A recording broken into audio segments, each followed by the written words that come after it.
할렐루야. 또 주님의 크신 은혜 가운데 승리하는 놀라운 역사가 있기를 주의 이름으로 축원합니다. 할렐루야. 여러분 이제 사람들 특히 이제 신학자들이 하는 말이 그렇습니다. 바울이 썼던 성경 가운데 가장 정수가 에베소서다 그렇게 얘기해요. 근데 에베소서 가운데 가장 정수가 오늘 읽었던 이 말씀이다 이렇게 얘기해요. 이거는 제 얘기 아니고 신학자들이 하는 얘기니까 참고했으면 들었으면 좋겠어요. 그만큼 에베소서는요 상당히 신학적이고 다른 성경과 달리 다른 성경은 문제 중심의 문제가 생긴 것을 해결하기 위해서 기록해서 보낸 것이라고 한다면 에베소서는 이제 바울 사도가 감옥에 갇힌 상태에서 거의 말년에 이렇게 이제 기록하는 것이기 때문에 그의 전체적인 신학이 녹아 있고요. 그래서 기독론, 신론, 인간론, 윤리부터 시작해서 좀 이렇게 짧지만은 그런 것들이 망라되어 있는 것이 바로 에베소서예요. 그리고 그 에베소서 가운데 가장 핵심이 오늘 말씀 속에 있다 이렇게 얘기합니다. 한번 여러분 보시게 되어지면 이제 2장에 들어와서 이제 어제도 말씀드렸던 전에는 지금은 이렇게 얘기한다 그랬죠, 그렇죠? 전에는 이랬는데 이렇게 바뀌었다. 이것이 이제 에베소서에서 특히 이제 2장에서 이제 강조하는 그런 내용입니다. 그래서 한번 여러분 보시게 되면 그러므로 생각하라. 너희는 그때에, 그렇죠? 그때에. 그러면 그때가 나오는 것은 이제는 나오겠죠, 그렇죠? 그래서 그때에 어땠습니까? 육체로는 이방인이요, 또 그 손으로 육체를 행한 그 할례 받은 무리라 칭하는 그 할례 당대 있죠, 그렇죠? 유대인들에게죠, 그렇죠? 유대인들에게는 너희는 그 무할례자로 이렇게 할례 받지 않는 무할례자로 칭함을 받는 자들이다. 그러니까 이제 복음하고는 전혀 관계없는 그런 자들이죠. 그래서 여러분 보게 되면 이렇게 얘기합니다. 한번 보세요. 12절 말씀도 보게 되면 이렇게 얘기합니다. 12절 말씀 보세요. 그때 너희는 외인이라고 하는 거예요. 외인. 그래서 그리스도의 밖에 있었고 이스라엘 밖에 있는 사람이라 약속의 언약들에 대해서는 이게 이제 상관없는 그런 사람이라고 하는 거예요. 그래서 세상에서 소망도 없고 하나님도 없는 자였다. 완전히 그냥 끝난 그런 자들이죠.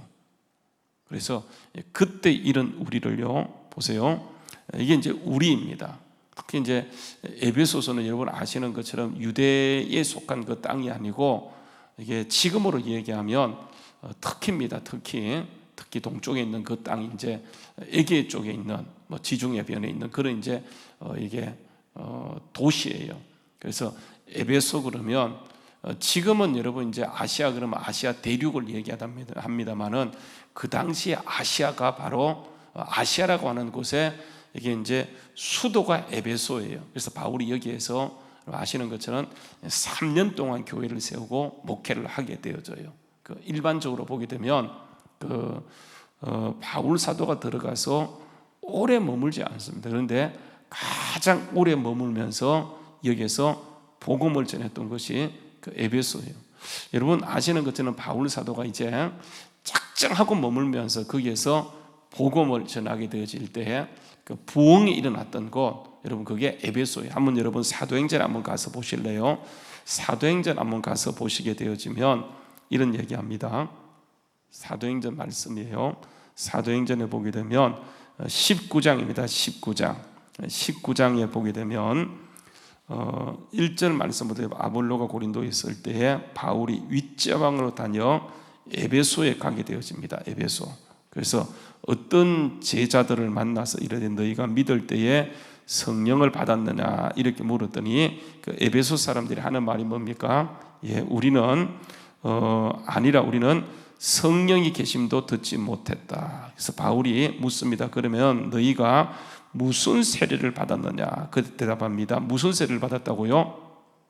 요한의 세례를 받았다. 그랬더니 바울이 하는 말이 뭡니까? 요한이 회개의 세례를 베풀며 백성에 말하되 내 뒤에 오시는 이를 믿으라 하였으니 이는 곧 예수라 하였거늘 그들이 듣고 무슨 세례를 받아요? 요한의 세례를 받았던 그들이 무슨 세례를 또 받습니까? 주 예수의 이름으로 세례를 받아요. 그리고 바울이 그들에게 주 예수의 이름으로 세례를 베풀고 안수했더니 그들이 뭘 받습니까? 성령이 그들에게 임하로 그들이 방언도 하고 예언도 하고. 그래서 그때 그런 것을 경험했던 자가 누구입니까? 몇 명이에요? 12사람쯤 되었더라. 이렇게 이제 바울이 회당에 들어갑니다. 거기에서 석 달 동안 단단히 하나님의 나라에 관해서 강론하게 되질 때 어떤 사람들이요 그 마음이 완악해지게 되어져요.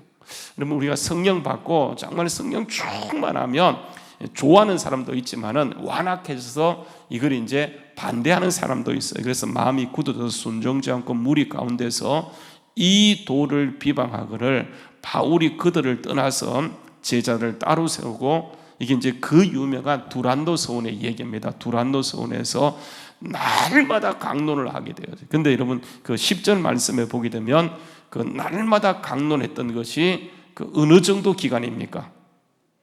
2년이죠, 그죠? 이태 동안, 2해 동안, 그 2년 동안 그렇게 하니 아시아에 사는, 그래서 여러분 이 아시아는 이게 이제 여러분 아시겠죠, 그죠? 지금 우리가 생각하는 아시아하고 달라. 이 아시아는 에베소서를 말하는 거예요, 에베소서. 그래서 우리는 그 소아시아 얘기하는 것은 아시아하고 구분하기 위해서 얘기하는 것이, 그 아시아에서 2해 동안 그 바울이 이렇게 복음을 강력하게 두란노 서원을 중심으로 해서 복음을 강론합니다. 복음의 메시지는 예수 그리스도입니다. 그렇게 했더니 아시아에 사는 자는 유대인이나 헬라인이나 다 주의 말씀을 듣더라. 그래서 부흥이 일어납니다. 그래서 11절 부흥이 어떤 부흥이냐면 하나님이 바울 손으로 그 희한한 능력, 놀라운 능력을 행하게 하시니 심지어 사람들이 바울 몸에서 뭘 가져갑니까? 손수건 앞치마를 가져다가 병든 사람에게 얹으면 그 병이 떠나가고 악기도 떠나가더라. 얼마나 강력했던지. 엄청난 부흥의 역사. 그래서 여러분 계속 읽어가다 보면 아시아의 여러분 에베소서는요 완전히 우상의 도시예요. 근데 우상이 그냥 타파되어지고 쭉 읽어보면 19장에 어느 정도의 부흥이 일어났는지 그렇게 얘기해서 13절 말씀 19장 사도행전 19장 13절에 보게 되면 이에 도달하며 마술하는 사람은 이거 뭐 지금 우리가 생각하는 마술 그게 아니에요. 마술하는 사람 이름 이게 아니고 완전히 여러분 이게 사악한 자들인데 이게 사탄에게 붙들린 마술하는 어떤 유대인들이 시험 삼아 악기 들린 자들에게 주 예수 이름을 불러 내가 바울이 전파하는 예수를 의지하여 너희에게 명하노라 하였더니 그렇죠. 그들이 이게 오히려 봉변을 당하는 그런 사건 이게 이제 그 기록되어 있는 것은 그러니까 여러분 이게 바울이 작정하고 그 아시아에서 복음을 전했을 때 엄청난 부흥의 역사가 일어나게 되어져요. 부흥을 맛봤던 곳이 이게 이제 그 에베소서예요. 그러니까 에베소서는 바울에게 남다른 곳이에요. 적어도 3년 정도 거기 머물면서 아시아의 부흥을 주도했던 그런 곳, 여러분 이게 에베소서예요. 그러니까 에베소는 바울에게 남다른 곳이에요. 그래서 감옥에 쓰인 상태에서 가장 먼저 기록해서 보냈던 것이 뭐냐면 이게 이제 에베소서이다 보니까 이 에베소서는 완전히 바울의 신학이요. 짧지만은 핵심적으로 들어가 있는 그런 곳이에요. 그래서 여러분 오늘 말씀에 다시 돌아가서 보게 되면 전에는 지금은 이렇게 얘기하면서 너희가 그러니까 전에는 이방인의 땅에 속한 그런 곳으로서 완전히 복음에 대해서는 외인이었지만 이제는 너희가 어떻게 바뀌었는가? 여러분 본문에 돌아가서 한번 보십시오. 12절 13절 말씀해 보게 되면 이렇게 합니다. 이제는 전에 멀리 있던 너희가 그리스도 예수 안에서 뭐가 되었다고요? 가까워졌어요. 멀리 있던 것들이 가까워졌는데 가까워지게 한 것이 뭐냐? 이게 여러분 예수의 피라고 하는 거예요. 예수의 피. 한번 따라서 예수의 피밖에 없다. 그래, 예수의 피밖에 없어요. 그러니까 멀리 있는 것을 가까이 오게 만들고 완전히 그냥 변방 사람을 중심에 세우는 게 뭐냐면 이게 여러분 예수의 피예요. 그러니까 예수의 피의 복음의 능력이 얼마나 강력한지 여러분 이것은 너무너무 강력하다 보니까 사단이요 끊임없이 방해하고 박해해요. 그러나 여러분 그것은 당연히 있는 것이고 작정하고 정말 예수 복음을 전가하고 예수의 피를 전가하게 될 때 사단은요 결국은 7길로 도망갈 수밖에 없어요. 우리가 여러분 이 세상을 이길 수 있는 것은 무리가 아니고 우리의 힘이 아니고 예수의 보혈이고 여러분 그래서 우리가 교회가 정말 원색적인 복음을 전가해야 되는데 원색적인 복음을 전가하지 않고 여러분 보세요. 우리 이 땅에 들어와서 정말 그 못 살던 그 나라 그죠? 그 세계 제일빈국 가운데 하나였던 이 나라를 여러분 세계 10대 나라로 바꾸는 것은 삼성이 한 게 아니에요. 현대가 한 게 아니에요. SK가 한 게 아니에요. 하나가 한 게 아니에요. 여러분 누가 한 거예요? 하나님께서 정말 이 땅에 이 나라를 세우시고 반쪽밖에 안 되는 이 나라를 통해서 여러분 이런 역사를 이루어갔던 것은 이게 복음의 역사예요. 만약에 이 땅에 복음에 들어오지 않았다, 어떻게 되어지겠습니까? 여전히 가난하고 정말 중국의 발 아래 밟혀서 아무것도 할 수 없는 이 나라를 여러분 중국과 대등하게 견주어서 나갈 수 있는 그런 자리까지 하나님이 이렇게 세우셨어요. 그래서 다시 한번 우리가 복음으로 돌아가는 거예요. 왜냐하면 멀리 있던 것을 가까이 세우고 완전히 변방 사람들을 중앙에 세우는 것은 이게 정말 복음 중에 복음이에요. 하나님의 이 역사를 이루게 원하셔서 이렇게 했기 때문에 여러분 우리가 끝까지 복음 붙들고 나가게 되면, 예수의 피를 붙들고 나가게 되면 주님은 이렇게 역사하는 거예요. 여러분 그래서 보게 되면 이제는 이렇게 얘기해서 예수님의 피가 이렇게 가까워졌기 때문에 그러면 우리 역할이 뭐냐? 우리 역할. 여러분 어제도 보게 되면 여러분 보십시오. 어제도 보았던 것처럼 이렇게 완전히 예수 믿고 변화된 우리가 거기서 끝나는 게 아니에요. 여러분 우리는 개인 구원이 아니고 많은 사람이 내가 구원받고 끝났다고 생각하는데, 개인 구원은 여러분 개인 구원은 이게 결국은 뭐로 나가느냐? 여러분 이게 착한 일로 나가게 되어져요. 그러니까 예수 믿는 사람은 착한 사람이에요. 그래서 여러분 우리가 이 땅에 살면서 하나님이 복 주십니다. 멀리 있던 우리를 가까이 세우시고 완전히 변방 사람을 중앙에 세우는 것은 우리로 하여금 할 일이 있어서 그래요. 이 땅에 하나님 나라를 세우는 것인데 하나님 나라를 세우는 도구가 뭐냐? 이게 착한 일이에요. 선한 일. 그래서 어제도 보았던 것은 10절 말씀에 보게 되면 이렇게 얘기합니다. 9절 말씀, 8절 말씀, 너희는 그 은혜로 인하여 그 은혜에 의하여 믿음으로 말미암아 구원을 받았으니 이것이 너희에게서 난 것이 하나님의 선물이라. 행위에서 난 것이 아니니 이는 누구든지 자랑치 못하게 하려 함이라 얘기해놓고, 우리는 그의 만드신 바라 그리스도 예수 안에서 선한 일을 위하여 지음받았다. 그래서 우리는 당연히 선한 일을 하는 거예요. 선한 일은 옵션이 아니고 이거는 필수예요. 선택이 아니고 완전히 해야 될 그거예요. 이게 뭐냐면 우리를 위해서 우리를 중앙에 세우신 주님의 목적인데, 이 교회가 이 사명을 하지 않았어요. 열심히 했지만 정말 이게 생명 걸고 하지 않았어요. 여러분 그래서 우리는 항상 주신 은혜를 가지고 이게 착한 일, 선한 일을 하게 되어질 때 여러분 이걸 통해서 주님의 빛이 증거되어지는 거예요. 여러분 우리가 알고 있는 것처럼 이제 교회가 그동안 정말 훌륭한 일을 많이 했어요. 사회 요소에서 정부하지 못하는 일들, 이 일을 감당했는데 더 열심히 하는 것, 그게 우리 주님 우리를 세우신 일. 그래서 보게 되면 멀리 있던 우리를 완전히 센터에 세우시고 우리로 하여금 뭘 하게 하느냐 하면 보세요. 14절 15절은요 사람과의 화평을 얘기해요. 사람과의 화평. 그래서 여러분 14절 말씀, 우리가 이렇게 멀리 있던 상태에서 중앙으로 왔어요.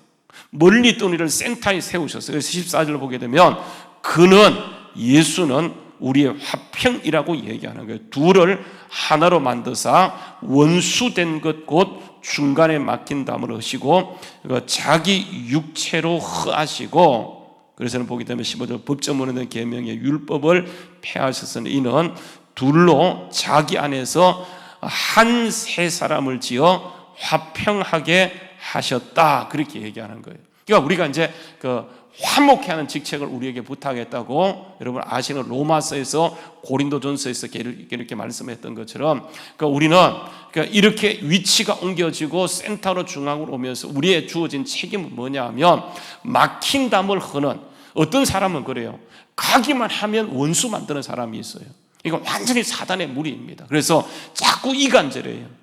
이게 뭐냐면 사단이, 어떤 사람은 완전히 피스메이커서 이 사람이 들어가게 되면 나누어진 것도 뭐하냐면 하나 되게 만들어요. 이게 우리 주님이 우리에게 주는 가장 궁극적인 이유예요. 그래서 오늘 말씀해 보게 되면 예수님께서 우리를 이렇게 하시고 화목케 하는 직책을 주셨다. 그래서 여러분 이게 14절과 15절 말씀은 사람과의 화목을 얘기하는 것이고, 이 사람과 화목이 누구를 통해 이루어졌냐 하면 이게 예수 그리스도예요. 그래서 여러분 다시요 14절 말씀, 예수가, 그가 누구라고요? 우리가 아니고 그가 누구라? 예수가 누구라고요? 우리의 화평이다. 그래서 우리가 화목해, 가정을 화목해 하고 교회를 화목해 하고 이 사회를 화목해 하고 가는 곳마다 여러분 화목해 하게 될 때 여러분 잘 기억해야 돼. 하늘은 반드시 능력으로 임하셔서 우리라 하여금 이 직책을 더 잘 감당할 수 있도록 하게 하는 것, 여러분 이게 우리에게 주는 가장 강력한 이게 은혜예요. 또 한 가지 보세요.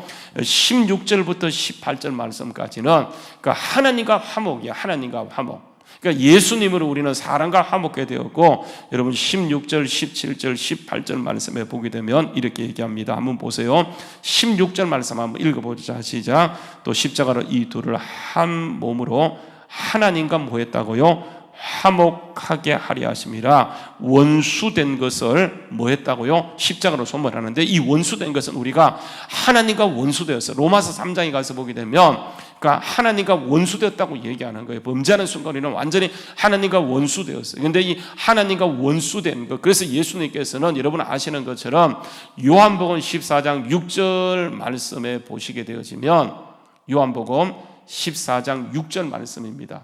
뭐라고 얘기하죠? 내가 곧 길이요 진리요 생명이니 나로 말미암지 않고는 뭐 한다고요? 아버지께 올 자가 없다. 완전히 우리가 하나님과 원수되었어요. 그런데 예수님이 오시고 그가 화평케 하시는 그 역사를 이룬 거예요. 그래서 예수님이 길이세요. 그래서 여러분 다시 16절 말씀에 보게 되면 십자가로 이 둘을 한 몸으로, 하나님과 우리 사이에 한 몸으로 하나님과 화목하게 하심이라. 원수된 것을, 하나님과 원수된 것을 뭐로 소멸하냐 하면 이게 이제 십자가로 소멸하시게 되어져. 그래서 여러분 하나님을, 예수님을 십자가를 통해서 아빠 아버지라 얘기하게 되고 하나님께 나갈 수 있는 길이 생기고 하나님과 하나 되어져요. 그래서 하나님 것이 다 우리 것이 되어져요. 그러니까 하나님 것은 그 우리 것으로 이렇게 부어주기 위해서 우리를 택하셨고 부르셨기 때문에 그 핵심 비밀이 뭐냐 하면 뭐라고요? 여러분 이게 십자가예요. 십자가예요. 그래서 다시 한번 16절 말씀 한번 읽어봅시다. 자, 시작. 또 십자가로 이 둘을 한 몸으로 하나님과 화목하게 하심이라. 원수된 것을 십자가로 소멸하시고 또 오셔서 먼 데 있는 너희, 가까운 데 있는 너희, 그죠? 먼 데 있는 너희에게 뭘 전하셨어요? 먼 데 있는 너희에게 뭘 전하셨냐고요? 가까운 데 있는 자들에게 뭘 전하셨어요? 평안이에요. 평안을 전하는 거예요. 그래서 여러분 18절 말씀에 보게 되면 이렇게 얘기합니다.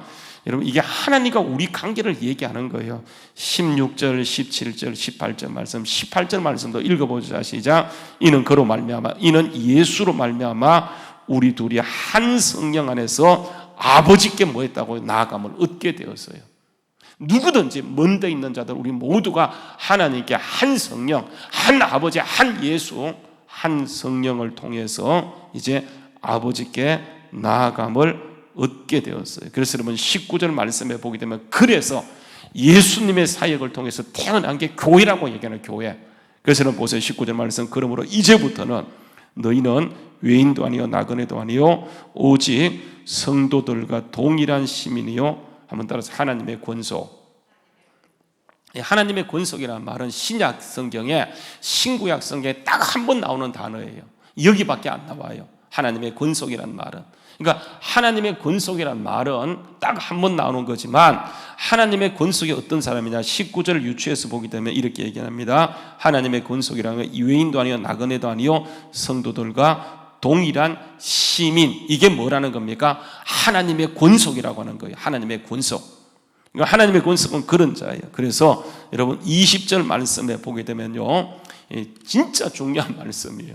다 중요하지만 여러분 20절 말씀 읽어봅시다. 자, 시작. 너희는 사도들과 선지자 터위에 세움을 입은 자라. 그리스도 예수께서 친히 뭐가 되었습니까? 모퉁이 돌이 되었다고 하는 거예요. 자, 여러분 보세요. 무슨 터위에 세워졌다고요? 자, 20절 말씀 보세요. 너희는 사도들과 선지자 터위에 세우심을 입은 자다. 우리가 어디에 터위에 세워졌다고요? 사도들과 선지자들 터위에 세워졌다. 그런데 그 모퉁이가 누가 되셨다고 하는 거예요? 모퉁이. 그리스도 예수께서 친히 모퉁이 돌이 되셨다 이렇게 얘기하는 거예요. 여러분 우리 좀 이해가 안 되죠, 그죠? 그러니까 우리는 무슨 턱에 있었어요? 한번 여러분 보세요. 고린도전서에 한번 가서 보게 되면 바울 사도가 이런 말을 합니다. 고린도전서 3장 10절 말씀에 보게 되면 이렇게 해요. 고린도전서 3장 10절 말씀이에요. 고린도전서 3장 10절 말씀에 보게 되면 한번 읽어볼까요? 자, 시작. 내게 주신 하나님의 은혜를 따라 내가 지혜로운 건축자와 같이 틀을 닦아둠에 다른 이가 그 위에 세우나 그러나 각각 어떻게 그 위에 세울까를 조심할지니라. 이 닦아둔 것 외에 능히 다른 틀을 닦아둘 자가 없으니 이 터가 곧 누구라고 얘기했어요? 예수 그리스도라고 얘기했어요. 인정이 되죠, 그죠? 근데 여러분 이렇게 했던 바울 사도가 이제 에베소서에 가서 보게 되면 여러분 조금 우리가 이해 가지 않는 게 뭐냐 하면 아까 20절 말씀에 보게 되면 이 터가 뭐라고 얘기합니까? 너희는 사도들과 선지자 터 위에 세우심을 입었다. 예수 그리스도 우리의 터다 그러면 아멘이 되어져요. 근데 뭐라고 얘기하냐면 사도들과 선지자 터에 너희가 세움을 입었다. 그런데 그 터는 뭐냐? 예수 그리스도가 친히 모퉁이 돌이 되었다. 이렇게 얘기해요. 여러분 이 말이 무슨 말이냐 하면 여러분 이 말입니다. 여러분 이게 예수님이 전체 모퉁이 돌이라는 그 가장 기초라고 하는 거예요. 여러분 그것을 누가 해석하냐 하면 사도와 선지자가 굉장히 중요해요. 이게 정통성이에요. 정통성. 그래서 여러분 이 사도와 선지자들 틀이라고 하는 것은 그들이요 예수님을 해석하는 거예요. 예수님을 증거하는 거예요. 예수 그리스도를. 그래서 예수님이 모퉁이 돌이 되어지는. 그래서 여러분 우리는 사도권이 굉장히 중요해요. 사도권. 제가 늘 얘기하는 거잖아요. 사도권. 그래서 교회는 정통성이에요. 어느 신학을 했는가? 여러분 이게 굉장히 중요해요. 어떤 사람은 신학도 어디 나는지 알지 못하고 자기가 목사래. 여러분 이거 안 됩니다. 그래서 여러분 신학도 중요하고 정말 어디서 공부했고 어떤 과정을 겪어왔는가 여러분 굉장히 중요해요. 왜냐하면 이게 정통성의 문제예요. 그래서 거기 보게 되면 예수 그리스도를 그러니까 누구를 통해서 하는가? 여러분 그래서 사도행전요 우리 한번 가서 보세요. 사도행전에 보게 되면 여러분 2장 말씀입니다. 사도행전 2장 말씀에 보게 되어지면 한번 보십시오. 사도행전 2장에 보게 되면 그들이 사도행전 2장은요, 사도행전은 성령 충만한 교회예요. 사도행전은 그죠? 엄청난 성령 역사가 강력하게 있게 되어지는데 여러분 보시오. 사도행전 2장 37절 말씀에 그들이 이 말을 듣고 마음에 찔려 베드로와 다른 세도들에게 물어 이르되 형제들아 우리가 어찌할까 하거늘 베드로가 이르되 너희가 회개하여 각각 예수 그리스도 이름으로 세례를 받고 제사함을 받아라. 그리하면 성령을 선물로 받으리니 이 약속은 너희와 너희 자녀와 모든 먼데 사람 곧 주 우리의 하나님이 얼마든지 부르는 자들에게 하신 것이라고 또 여러 말로 확정하고 권하며 이르되 너희가 이 패역한 세대의 구원을 받으라니 그 말을 받는 사람의 세례를 받음에 이 날에 그 신도의 수가 어떻게 된다고요? 3,000이나 되어졌어요. 그러니까 강력한 성령 충만함이 저들에게도 임했다고 하는. 근데 보세요. 거기 보게 되면 이렇게 얘기합니다. 42절에 보게 되면 어떻게 얘기합니까? 이렇게 하죠. 그들이 사도의 가르침을 받아 서로 교제하며 떡을 떼며 오로지 기도에 힘쓰니라. 성령 충만하다고 해서 이제 사도 필요 없어. 여러분 이게 아니에요. 나 하나님과 직통할 거야. 여러분 이게 아니에요. 굉장히 위험한 거예요. 그래서 여러분 우리는 언제나 교회예요. 교회. 하나님은 교회가 부족해도 교회를 통해 역사하는 거예요. 이 교회가 얼마나 중요한지 몰라요. 왜냐하면 여러분 예수님이 오시고 모든 것을 회복하시고요. 이게 교회를 통해 역사하는 거예요. 그래서 여러분 예수 그리스도가 누구를 통해 증거는 사도들과 선지자의 터 위에서 증거된다는 말은 뭐냐 하면 여러분 이 교회라고 하는 거예요. 교회. 그래서 여러분 다시 보십시오. 이렇게 얘기합니다. 한번 보세요. 43절 사도행전 2장 43절 말씀에 보게 되면 날마다 도래하는데 사도들로 말미암아 기사와 표적이 많이 나타나니 믿는 사람이 다 함께 있어 모든 물건을 서로 통용하고 또 재산과 소유를 팔아 각 사람 필요를 나눠주면 날마다 마음을 같이 성자의 모기를 힘쓰며 집에서 떡을 떼며 기쁨과 순전한 마음으로 음식을 먹고 하면서 여러분 그 핵심에 이게 사도가 있는 것을 보게 돼요. 그래서 여러분 사도행전 2장, 3장, 4장에 보게 되면 여러분 이게 교회의 모습을 정확하게 보여줘요. 여러분 다시요 본문 말씀에 돌아가서 보게 되면 그래서 그 모퉁이 돌은 예수이지만 그것을 해석하고 증거하는 것이 뭐냐? 이게 사도권이에요. 사도권. 그래서 여러분 20절 말씀, 너희는 사도들과 선자들의 터에. 그럼 사도는 알겠어. 선자는 뭐냐? 지금은 없잖아, 그죠? 여러분 이것을 원문 성경에 들어가서 보게 되면 관사가 하나예요. 보통 여러분 이 관사라고 얘기할 때 이 관사는요 굉장히 중요해요. 우리는 관사가 없잖아, 그죠? 그런데 그 사도예요. 그 사도. 그러니까 관사가 하나란 말은 뭐냐 하면 이 말입니다. 사도득, 사도 곧 선지자들, 이 말이에요. 그러니까 사도와 선자가 같다는 말이에요. 그래서 그 터위에서 세움을 입은 자라 그리스도 예수께서 친히 모퉁이 뜰에 되셨느니라. 여러분 21절 말씀에 보게 되면 그 안에서 이제 건물을 얘기합니다. 그 안에서 이거는 여러분 교회 예배당을 얘기하는 것이 아니에요. 이게 이제 그 교회가 지어져 가는데 보게 되면 그 안에서 건물마다 예수 안에서 그 안에서 건물마다 서로 연결하여 주의 전이 주 안에서 뭐가 되어져 가는 겁니까? 성전이 되어가고 너희도 성령 안에서 하나님이 거하실 처소가 되게 하여 그리스도 예수 안에서 뭐 한다고요? 함께 지어져 간다. 여러분 잘 보십시오. 이게 시제가 가장 중요한데 지어졌습니까? 지어져 가는 겁니까? 진행이에요. 진행형. 진행형입니다. 구원받고 끝난 것이 아니에요. 진행형이에요. 뭘이에요? 성전이 지어져 가는데 여러분 잘 보십시오. 지어져 간다라고 얘기할 때 이게 뭐냐 하면 수동태예요. 진행 수동태예요. 그러니까 우리가 짓는 것이 아니에요. 우리 안에서 누가 지어져 가는 거예요? 예수님이 지어져 간다고 하는 거예요.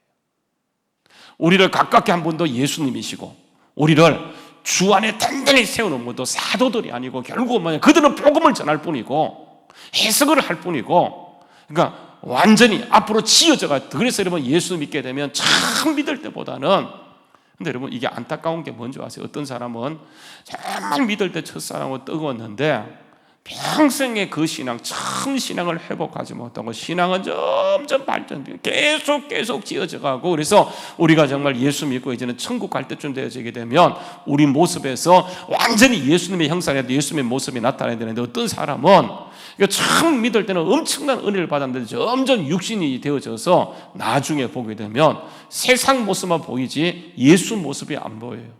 그러니까 예수는 우리 안에서 이렇게 구원하시고 점점 예수 안에서 우리를 통해서 주님 모습을 드러내기를 원하는데 그 모습이 안 보여요. 그래서 보게 되면 다시요. 이게 제가 왜 여러분 신학자들이 이게 에베소서의 정수가 이게 이것이다. 오늘 본문 말씀이라고 얘기하냐 하면 여러분 이거예요. 다시 한번 보세요.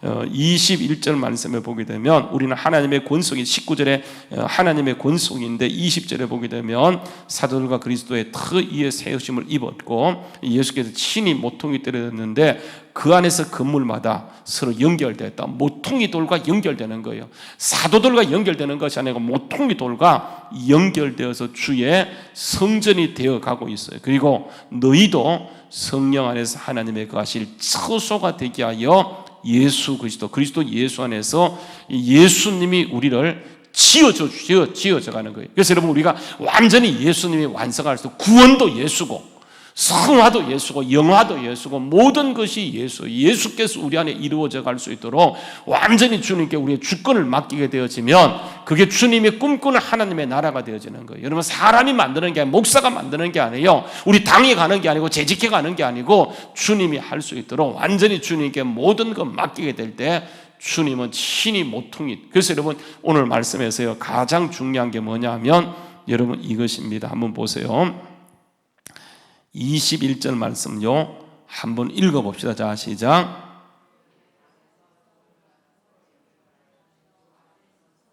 자, 제일 중요한 단어 한 단어를 뽑아보세요.